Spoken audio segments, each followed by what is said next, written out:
We are back, baby! Woo!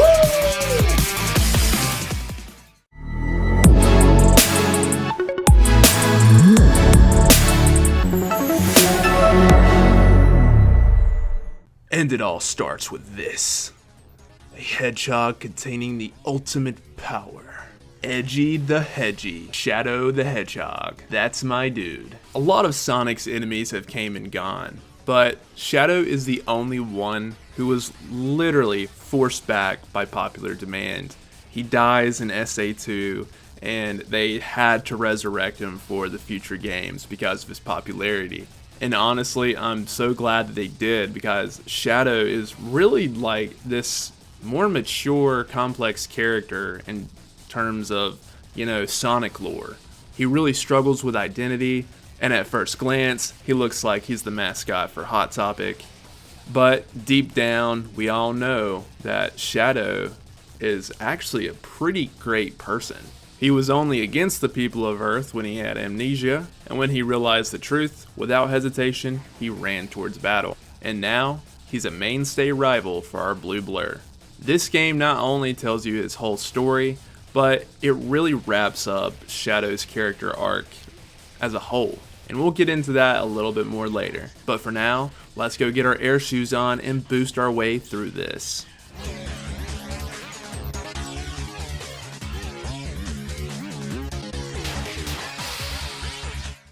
Shadow the Hedgehog has been and will be an all-time favorite character of mine in fiction. We all know that Shadow is far more complex than his rival Sonic, and seeing him grow as a character has been outright uplifting.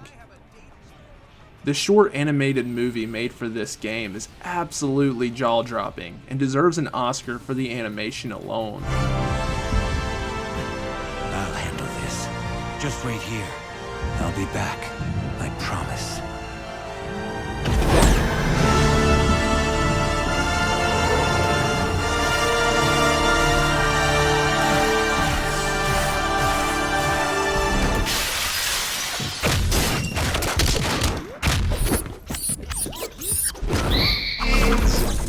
Hell, even the story is great. It tells Shadow's story and sets us right off into the game. Are you alright? Maria, I'm fine. It's just... the professor created me using alien DNA. The Black Arms, he called them. The same DNA as this... larva.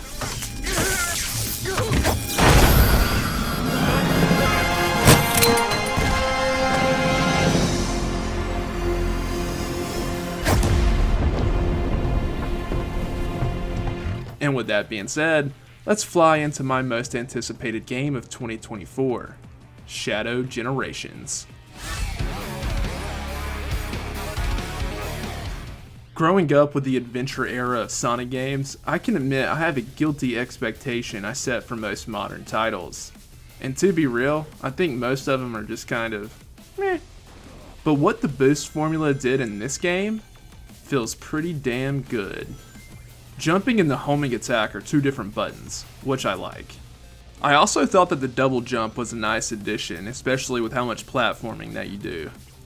And the game also adds in a slide. To be real, I don't think I really ever used it though. You can hit the triggers to make them breakdance, I guess. Shadow has always been about style, and I love how much that shows through his movesets. But let's talk about the boosting itself for a second, and how it separates itself from the adventure style. First off, this mechanic completely made Sega rethink their level design, now needing levels to be physically longer considering how much faster the player is going to be going. In the adventure games, you had to build up your momentum, and then maintain that speed.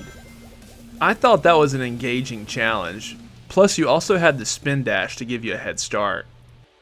Now with the boost formula, as long as you have some boost in your meter, you can immediately go from 0 to 100 like that. While in mid boost, you're practically invincible.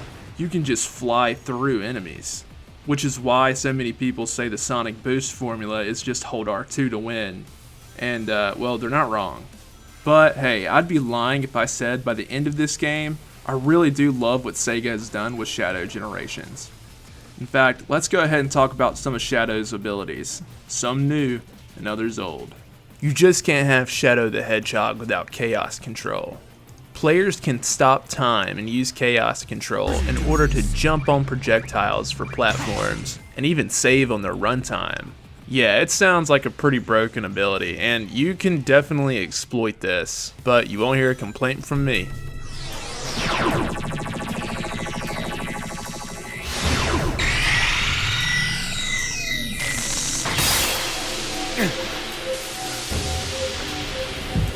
No! No!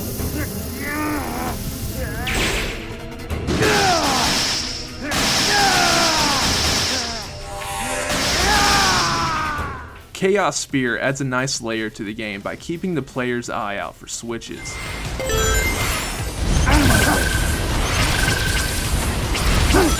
Doom Slash is great in the sense that it grants the player so much mobility.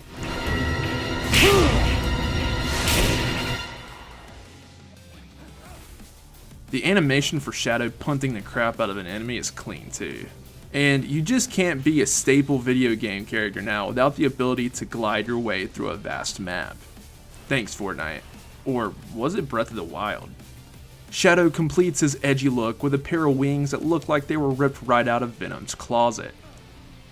And the way that these break the game is unbelievable, but at the same time they are mega fun, and I'd hate for them not to be there. By land, by air, by sea, Shadow can now cast a Manta Ray to surf over the water. This is a mechanic used heavily throughout the entirety of the game. I feel like it still could use a little tuning up. The controls feel a bit slippery, but hey, maybe that's the point. It's not a deal breaker though, if anything it just requires a little bit more skill to use. Spinning while surfing allows Shadow to launch debris out of his way or crush it completely, which will be pivotal in some boss fights. Speaking of skill, the next form Shadow unlocks is called Morph, and it's this thing straight out of my nightmares. And so is its gameplay. Yeah, I'm not gonna lie, this form was the least fun to use. I was on board with the wings and with the surf, but this one feels a little tacked on. It's required to access a part of the map though, so there's really no getting around using it. But with all that out of the way, let's talk about what we're all really here for, the stages.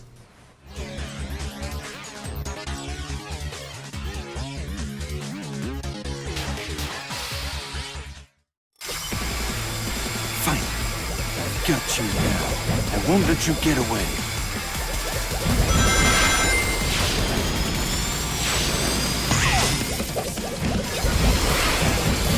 Space Colony Arc. Act 1.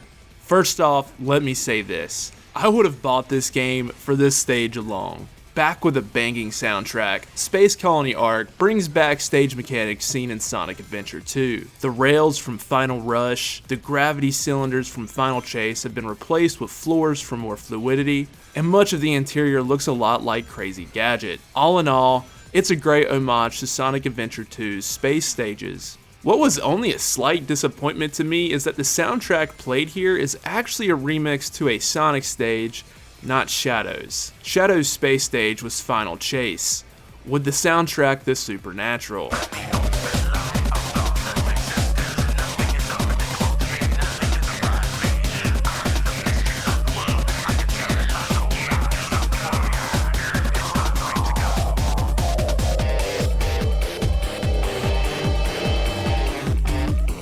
The lyrics and tone suit Shadow more, but I still think the song that they used is a banger nonetheless. The remix is energetic, it's impossible not to like it. Right from the get-go, the stage offers multiple paths to take in order to get more rings or even save on time. And to that I say, good level design. I have been looking forward to a decent modern Sonic game, and this stage really answered that wish. My nostalgia for Sonic Adventure 2 is at an all-time high when I'm playing here.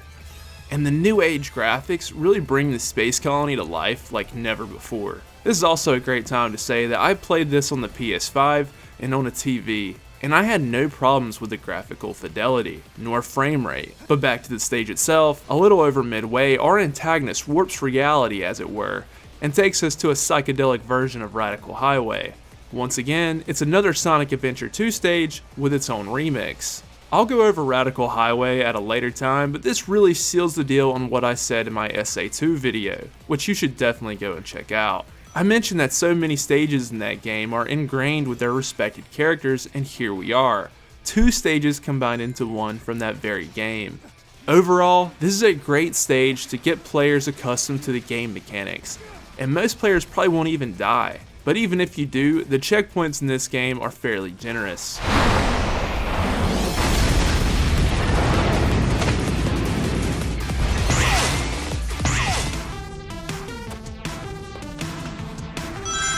Act 2. I'm not gonna lie, I'm a 3D Sonic millennial, okay?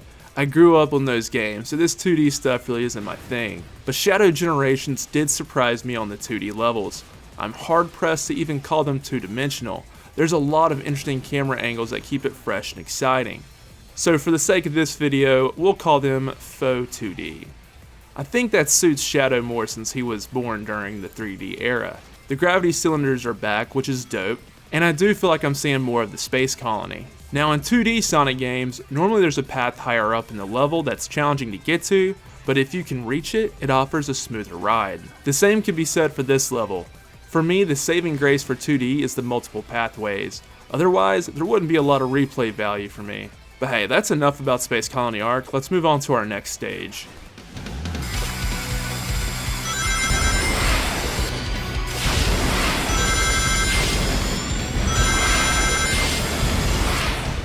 Rail Canyon. This is another stage fans group with the adventure era of Sonic games. With that being said, it's no surprise I'd rank this stage fairly high among the rest. Grinding on the rails while avoiding trains was a great set piece and kept me from mindlessly holding down a button.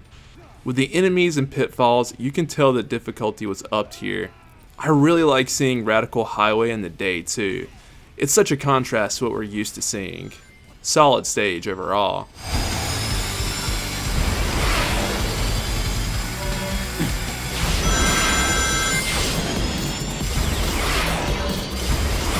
Act 2. I was wondering what they were going to do with the rails in 2D, and, well, they're just going to throw bombs at you, as well as other obstacles to keep you on your toes. This level really utilizes chaos control well, whether it's using it for a shortcut or stopping enemy trains in their tracks.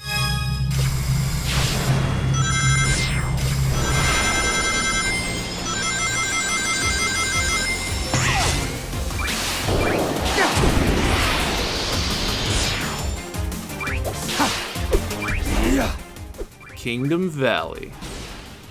Making its debut in Sonic 06, Kingdom Valley is an epic eagle-riding, shadow-surfing stage all set in a grand castle, and even the water splits in its grandiosity. This stage grew and grew on me. It's one of those stages where I kept finding new paths to take to get my perfect run. This stage balances out the game mechanics so good, whether it's using Chaos Spear or the homing attack to activate the jet streams, or as I previously mentioned, Chaos Control.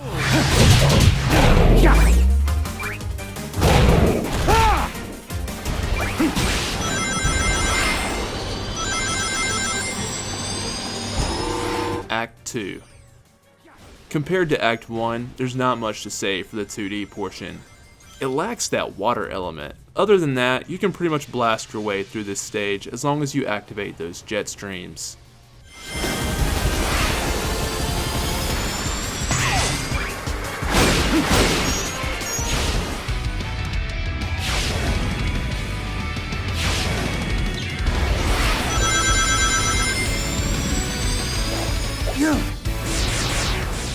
Sunset Heights. From the Boost era, Sunset Heights was seen in Sonic Forces. Set in a modern city being invaded by robots, this stage is stacked with enemies and obstacles trying to slow you down. Destroyed fire hydrants carry you up as you make your way, and there's several ways to get ahead by using your homing attack. There's multiple paths present, and about halfway through, Doom's Eye warps you back to Radical Highway. Having to time your path on how you spiral through this tube was a highlight of the stage. It's just so satisfying hitting that perfectly and getting all the rings. Act 2. This actually might be my favorite 2D stage yet. Utilizing the water mechanics and Chaos Spear to deactivate traps, stopping time with Chaos Control to platform off of a robot's arm. This stage is super innovative. I keep finding new paths to take with each run. I'm actually really pleased with this stage, and for someone who's not a 2D fan, that's saying something. Chaos Control!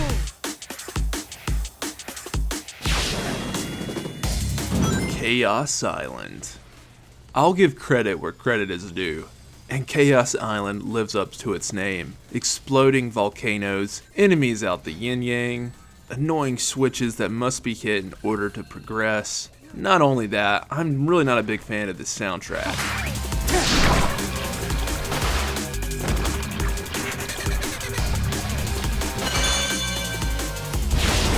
I mean, I like EDM and stuff, but this just didn't do it for me. The fact I still managed to have a little bit of fun by exploring and trying to beat my time does say something overall about the quality of level design. It's the next to last stage, so the training wheels are off at this point. Seriously, I don't know how many times I died right off the rip here. It's so embarrassing I can't even relive it. Like, how do you even get up there? Cheat codes? I didn't play Sonic Frontier, so maybe that's another reason why this stage was my least favorite. Anyway, moving on. Act 2. The first half of this stage feels really bare. Like, I was just running from one side to the other, with occasionally dropping down. And given how far along this stage is, that was a surprise. It does ramp up in the second half though, with all the spinning spikes and these interesting platforms that will drop when the player is standing and will rise when the player jumps. Simple, yet a fun mechanic. Shadow's new ability is on display, but it really didn't feel like anything special. Honestly, the best thing I can say about this one is that it's not that long, so you can get through it pretty quick if you try.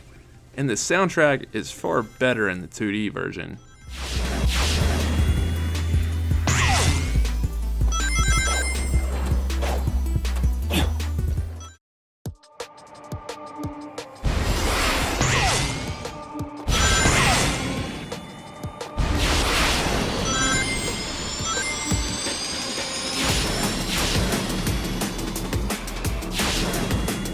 Here we are. Radical Highway, baby. Alright, so we're all thinking it, so I'll say it. Radical Highway is Shadow's Green Hill Zone. The two locations starkly contrast each other, but are quintessential to their respective characters. There's really no way to talk about this stage without mentioning Shadow's new ability, the Doom Wings. I'll overcome every obstacle with this power. Whether you use them here is going to determine your run. With the wings on, it's actually laughable how much easier and quicker you can blast through this stage. I mean, I'm talking nearly cutting your time in half. It can still prove to be difficult considering that you have to keep an eye out on your boost meter, or else you would fall to your death and lose the wings altogether. It's a good thing though, otherwise these wings would be even more broken than they already are. Another handicap is that Shadow can't use his Chaos Control. I couldn't imagine people's times if they could. But even without the Doom Wings, I was really surprised with how many shortcuts were still open to me. And out of all the stages, I definitely have the most satisfaction completing this one. What was the toughest stage yet is now one of my all-time favorites.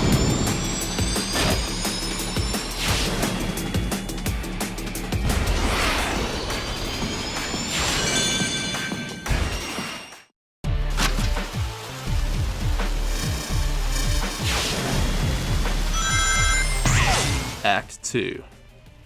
Radical Highway scrapes the notion of a 2D level, which is fine by me. This one seems more reliant on the wings, especially the sections where you face off against these giant monsters.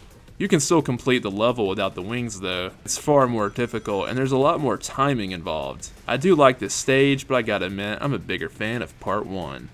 All in all, every single one of these stages in Sonic's Shadow Generations are masterpieces, or at least enjoyable to an acceptable degree. They are definitely the best 3D levels I've played recently in a Sonic game.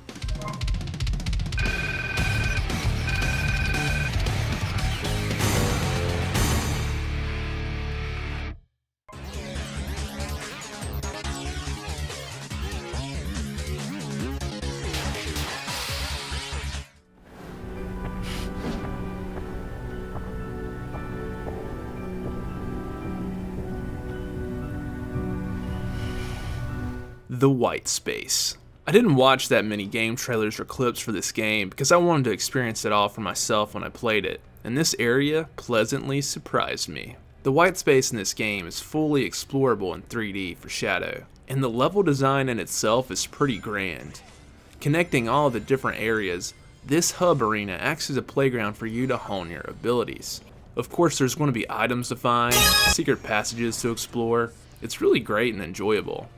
Not only that, but you can access the stages here, and you'll also have to unlock the boss gates, which are done by completing small segmented challenges associated with its respected level. Those are so short that they're really hardly worth mentioning, but provide a sweet trial nonetheless. The biggest downer about this place is that, well, it's all white. I would have rather it not been all literal white, but hey, they had to go with what they established in Sonic Generations, I guess. At least there's a little bit of color here and there, and the skyline is a little interesting. And you know what? If you really want to spice things up, you can activate the Doom Zone and turn everything red. So pick your poison. Except when the player unlocks this, not only does it grant them access to more difficult challenges, but it allows you to enter Radical Highway and the final boss. This zone also unlocks hard mode on all the bosses for you gluttons of punishment out there. Not much more to say here other than just to have fun and use your abilities trying to find all the loot that you can. Okay, I almost forgot to mention, this freaky looking sphere with all these rings and eyes will literally stalk you wherever you go on the map. And I didn't realize this until like the very last playthrough I did, and that is a really creepy but cool touch.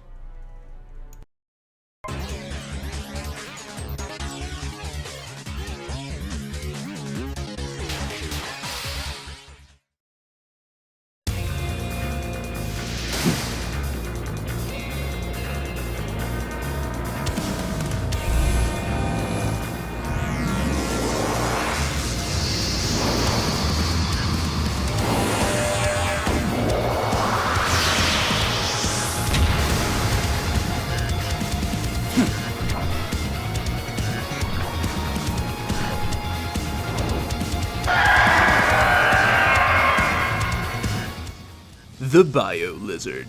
Okay, my rose-tinted goggles may be altering my opinion here, but this boss fight is a standout for me. Once again, our surroundings and the boss himself look fantastic. I remember the Bio Lizard being fairly difficult in SA2, and in Shadow Generations, they gave our experimented on friend here some upgrades. After your first strike on the Bio Lizard, he gets 2 additional arms, adding a new dynamic completely. You think those will stop me?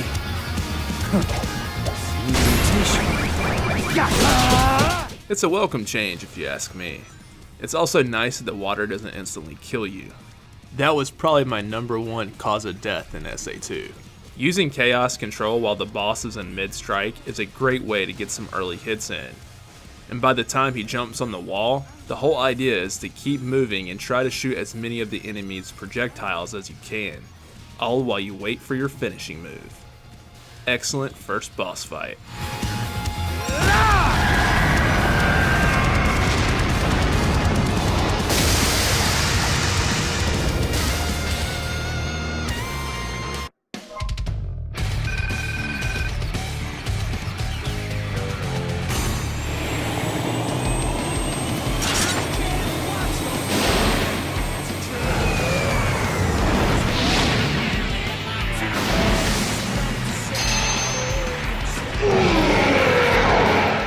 Metal Overlord. I don't know why this guy is called Metal when he goes in one direction. Might want to talk to your marketing guy, bud. But seriously, the biggest downer of this boss battle is that it's kind of on the rails. You can't go but so far left or right, feeling like you're even more at Metal's mercy. It's a fairly tedious boss battle, requiring you to time a lot of shadow spins to throw debris at Metal, or hitting the ramps for a chance to strike at him. You can tell the game was really proud of this surf mechanic, and even when you're getting your ass kicked, it's still a good time. I died multiple times my first couple of tries. Other than being locked in one place for the entirety of the boss battle, I'd still consider this one a win.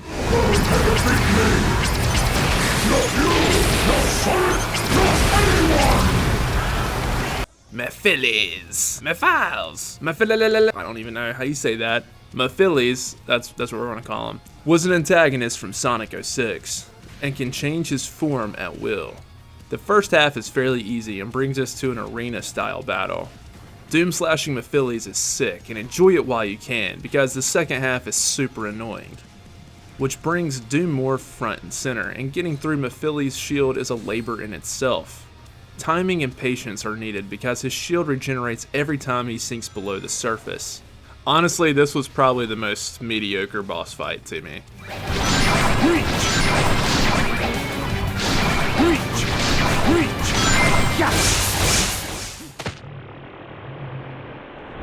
The time has come, Shadow. Agreed. Time to sever this bond between us forever.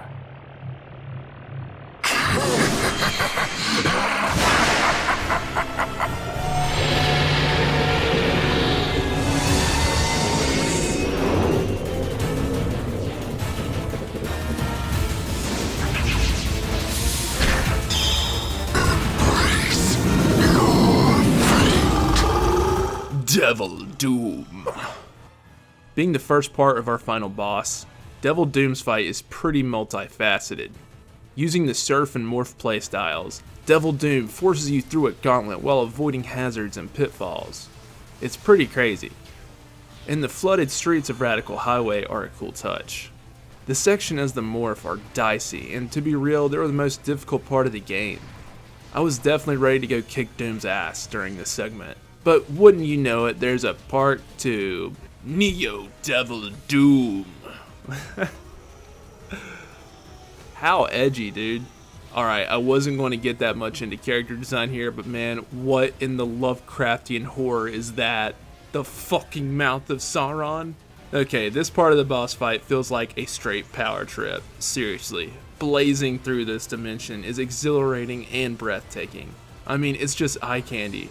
I kept feeling like Doctor Strange is going to fly through here or something. Sega definitely wanted this to go out with a bang, and it did. I really have nothing negative here.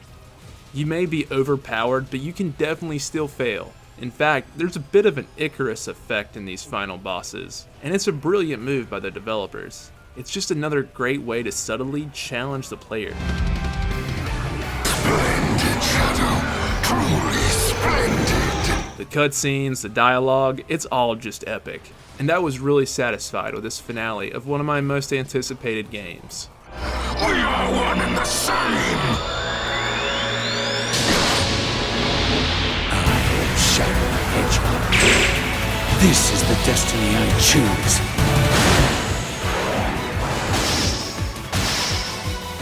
Now, to end this!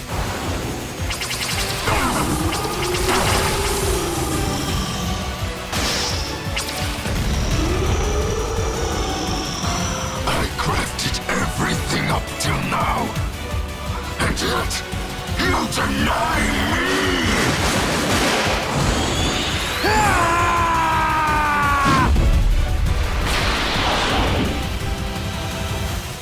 Shadow,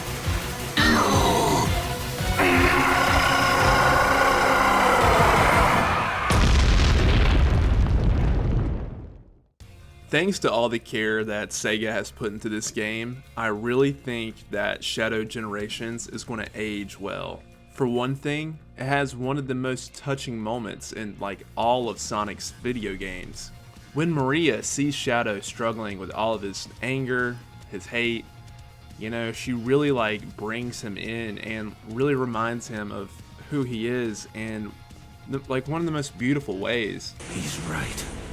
No more mistakes. This time, I will crush every last one of them.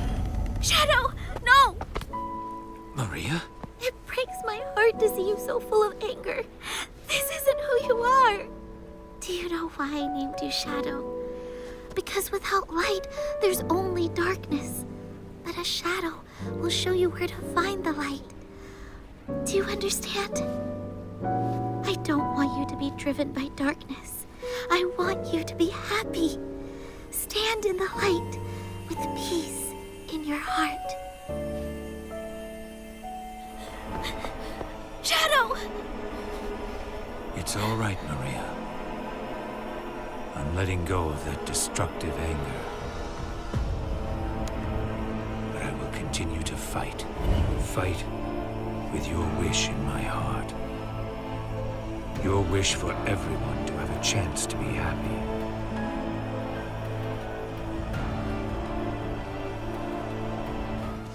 And, you know, as we get older and our relationships change, you know, I just think that is a really good thing to keep in mind is like, hey, don't hold on to all that negativity.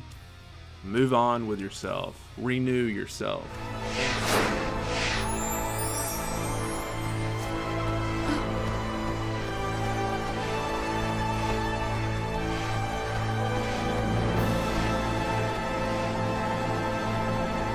And, you know, that is the journey that Shadow goes on in this game, and I think it's excellent.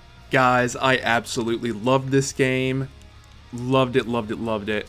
My only disappointment was I tried to go back and play the regular Sonic Generations after I completed this, but I couldn't even play it because it felt so out of whack compared to the polished Shadow Generations version.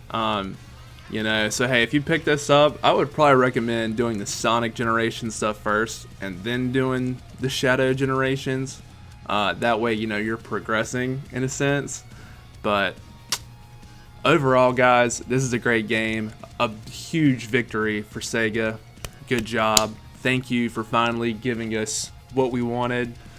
But guys, that's going to wrap up this video, and if you like this video, please like, subscribe, share. But until next time, y'all be good. Peace.